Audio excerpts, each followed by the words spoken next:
जैन साथियों, कैसे हो आप सब? आई होप कि अच्छे हो गए और पढ़ाई भी बहुत अच्छे से चल रही हो आप सबकी। तो मैं आज आप लोगों के लिए एक न्यू वैकेंसी एंड बहुत अच्छी वैकेंसी बताने वाली हूँ। आखिरकार वो कौन सी वैकेंसी, क्या एजुकेशन क्वालिफिकेशन है, क्या एज वगैरह रखी गई है, क्या फ़ी वगैरह है, कैसे इसके कौन कौन से सब्जेक्ट इसमें पूछे जाएंगे, कितने मार्क्स की आप लोगों की परीक्षा होने वाली है, सारी इन्फॉर्मेशन इसी वीडियो पर मिलने वाली है। तो बिना टाइम वेस्ट किए वीडियो को शुरू करते हैं। बात करते हैं कि ये कौन सी वैकेंसी है, क्योंकि जब तक हमें किसी वैकेंसी का नाम नहीं पता होगा तब तक हम फॉर्म भी अप्लाई करने में थोड़ा सा हेजिटेटेड होंगे एंड थोड़ा सा दिमाग पे रहेगा डाउट कि पता नहीं कौन सा एग्जाम है, सारी इन्फॉर्मेशन तो मिल गई और ये भर्ती के बारे में नहीं बताया गया। तो मैं सबसे पहले तो आपको उस मतलब डिपार्टमेंट का नाम बताती हूँ जिस डिपार्टमेंट की ये वैकेंसी आई हुई है। तो इस डिपार्टमेंट का आप लोगों का नाम है, जो हाई कोर्ट की रिक्वायरमेंट है, यानी स्टेनोग्राफर की पोस्ट होने वाली है, हाई कोर्ट की है आप लोगों की, और ये ग्रुप सी की भर्ती होने वाली है। इसमें जो एग्ज़ाम होगा, इसमें सिर्फ आप लोगों का 50 मार्क्स का एग्ज़ाम होने वाला है। 50 मार्क्स में कौन कौन से सब्जेक्ट पूछे हुए जाएंगे ये भी मैं आप लोगों को लास्ट पे बता दूंगी। क्योंकि इसमें सारी इन्फॉर्मेशन मैं डिटेल से ऊपर से ही बताते चलती हूँ ताकि आप लोगों को सारी चीज़ें समझ में आते लगे। सबसे पहले बात करते हैं कि आप लोगों की इसमें क्या है, क्वालिफिकेशन क्या ली जा रही है। इसमें 12th पास होना चाहिए। अगर आपने 12th कर रखा है तभी इसका फॉर्म है वो अप्लाई कर पाओगे, और उसके साथ साथ आप लोगों के पास होना चाहिए बेसिक नॉलेज कंप्यूटर का। अगर आपके पास बेसिक नॉलेज है तभी इसका फॉर्म अप्लाई कर पाओगे कंप्यूटर के विषय में। कोई भी अभी भी आप कोर्स कर सकते हो, और लगभग आपने देखा है कि यूपी के अंदर अभी भी काफ़ी अच्छे डिपार्टमेंट की वैकेंसियाँ जो सरकारी आपकी वैकेंसी आने वाली हैं उनमें भी कंप्यूटर मांगा जाएगा। तो अभी से वो चीज़ों में क्यों नहीं हम एक्टिव हो जाएं। जैसे आप ट्रिपल सी है, 3 महीने का कोर्स होता है भाई, उसको कर लीजिए।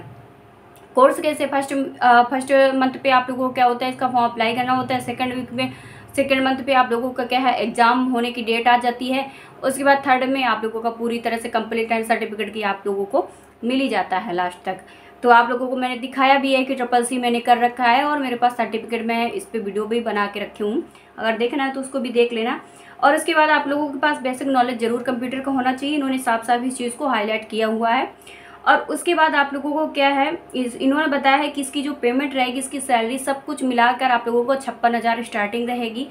लेकिन आप लोगों की ये जो वैकेंसी है, ये आप लोगों का अगर दिमाग पे रहे कि परमानेंट नहीं है, तो ये आपकी सरकारी है और परमानेंट वैकेंसी है।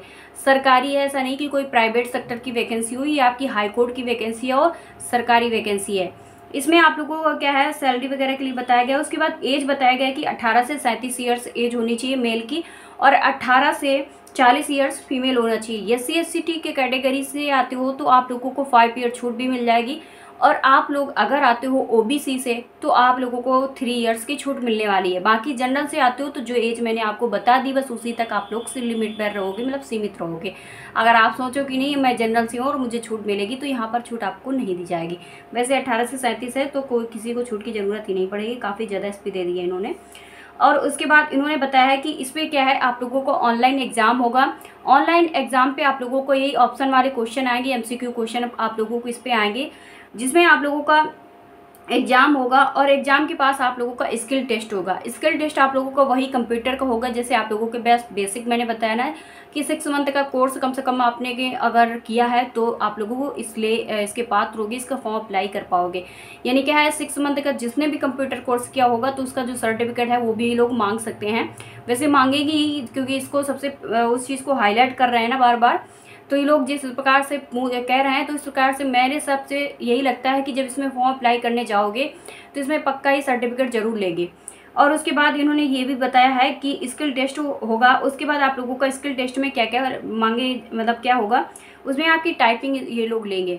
40 आप लोगों की अगर उसमें क्या है होना चाहिए WPS में, मतलब क्या होता है कि सबसे ज़्यादा डिफ़िकल्ट आप लोगों की हिंदी पे आती है। हिंदी में बहुत ज़्यादा डिफ़िकल्ट हो जाता है और आप लोग सोचते हो कि यार इंग्लिश होती टाइपिंग तो ज़्यादा बेस्ट रहेगा। इंग्लिश में आप लोग आराम से कर लोगे, डिजिटल है, सारे स्टूडेंट अपना मोबाइल का यूज़ भी करते हैं, फटाफट आप लोग टाइपिंग वगैरह करते हो। तो इस प्रकार से आप लोग 40 का आप लोग वैसे भी या कैफ़े में या कहीं और भी जाके इस पर टाइपिंग सीख सकते हो अगर आप फॉर्म अप्लाई कर पा रहे हो। तो अगर करोगे तो इस पर टाइपिंग सीख लीजिए। 40 मांगा गया है, ज़्यादा भी नहीं मांगा गया है। तो और प्लस स्टेनोग्राफर का मतलब क्या है, स्टेनोग्राफी की, क्योंकि आप लोगों के लिए जैसे कोई वहाँ से कोई चीज़ दी जाएगी हाई कोर्ट से, तो उसमें शॉर्ट हैंड पर आप लोगों को लिखना होता है, जिसको आप लोगों को वहाँ पर क्या है टेस्ट लेंगे, उसका भी टेस्ट लेंगे। और क्योंकि स्टेनोग्राफर की पोस्ट है तो उसका तो भाई टेस्ट लिया ही जाएगा। और फिर इन्होंने बताया है कि इसके बाद आप लोगों का इंटरव्यू होगा। इंटरव्यू होगा, उसके बाद आप लोगों को डीबी होगा, और डीबी के बाद आप लोगों का ज्वाइनिंग लेटर मिल जाएगा। और इसमें जो सब्जेक्ट आएंगे, तो इसमें सब्जेक्ट कौन कौन से आने वाले हैं, तो आप लोगों की आएगी इंग्लिश ग्रामर, जो 30 क्वेश्चन की रहेगी, और 30 ही आप लोगों के मार्क्स रहेंगे। और उसके बाद आप लोगों का बेसिक कंप्यूटर, जो मैंने आपको बार बार रिपीट किया है और हाईलाइट इन्होंने स्टार्टिंग से नोटिस पे किया है, तो इसमें इन्होंने बताया है कि जो बेसिक आपका कंप्यूटर होगा उससे 20 क्वेश्चन लिए जाएंगे। जैसे आपका कंप्यूटर के जनक हैं जो हमारे चार्ल्स बेबेज हैं, तो ऐसे करके ये हमारे बेसिक क्वेश्चन होते हैं जो कि हमसे पूछे जाएंगे, 20 क्वेश्चन 20 मार्क्स के। टोटली आप लोगों का जो एग्ज़ाम होगा वो 50 नंबर का होगा, मतलब क्या है 50 मार्क्स का होगा, और 85 क्वेश्चन इस पर आएंगे। और इस पर आते हैं कि आपके दिमाग पे होगा कि इसमें क्या निगेटिव भी होती है, तो इन्होंने बताया है कि इसमें क्या है, नो निगेटिव मार्किंग। इसका मतलब ये है कि किसी भी तरह का आप लोगों का गलत होने पर कोई भी क्या है आपका नंबर है वो नहीं काटा जाएगा, ये आप लोगों की है। और उसके बाद तो कुछ भी नहीं है, परमानेंट है, ये सारी कुछ है इसमें बता ही दिया आप लोगों को। फिर हाँ, टोटल जो पद हैं वो 111 हैं। और आप लोग ये ना सोचना कि मतलब क्या है इसमें बहुत सारे पद आएंगे, तो देखिए हाई कोर्ट की है, वहाँ की वैकेंसी है हाई कोर्ट की। तो क्या होता है कि ये उस तरह से वैकेंसियाँ नहीं चलती कि भाई हमें 30,000 25,000 इतने इतने पोस्ट आ रहे हैं, तो ऐसे नहीं आते। वो तो वहाँ के हाई कोर्ट के हिसाब से चलता है कि भाई कहाँ पर कितने पद खाली हैं, उस हिसाब से वो लोग अपना नोटिस है जारी करते हैं, नोटिफिकेशन है आउट करते हैं और फॉर्म फिलिंग करवाते हैं। तो ये सारी चीज़ें हैं कि इसमें 111 पद दिए गए हैं। और फीस है आप लोगों की जो कि 1100 रुपये है जनरल ओबीसी वालों के लिए। हाँ, जनरल ओबीसी और ईडब्ल्यूएस तीनों की आप लोगों की फ़ीस है वो 1100 रुपया है। और एससी और एसटी का स्टूडेंट है जिसमें 550 रुपया फीस पड़ने वाली है। और उसके बाद जो पीएच है, यानी पीएच का स्टूडेंट होता है, वो उसके भी 550 रुपया है, वो आप लोगों के पढ़ने वाले हैं। और अब बात करते हैं कि इसमें जो है ये हाई कोर्ट है वो कहाँ का हाई कोर्ट दिया गया है, तो इसमें पटना का हाई कोर्ट है जिसकी वैकेंसी है जारी की गई है। तो इसमें आप लोगों को क्या है, इसकी लिंक वगैरह है वो प्रोवाइड कर दूंगी, जो कि कमेंट पे पिन रहेगी और डिस्क्रिप्शन पे रहेगी। अगर जिसको भी अप्लाई करना है तो आप लोग इसका फॉर्म है वो अप्लाई कर सकते हो। और किसी तरह की प्रॉब्लम है, वैसे प्रॉब्लम उस पर नहीं आ रही है क्योंकि मैंने उसको देखा है, रजिस्टर नाउ पर जाके लॉगिन पे जाके सारी इन्फॉर्मेशन मैंने लेके ही आपको बताया है।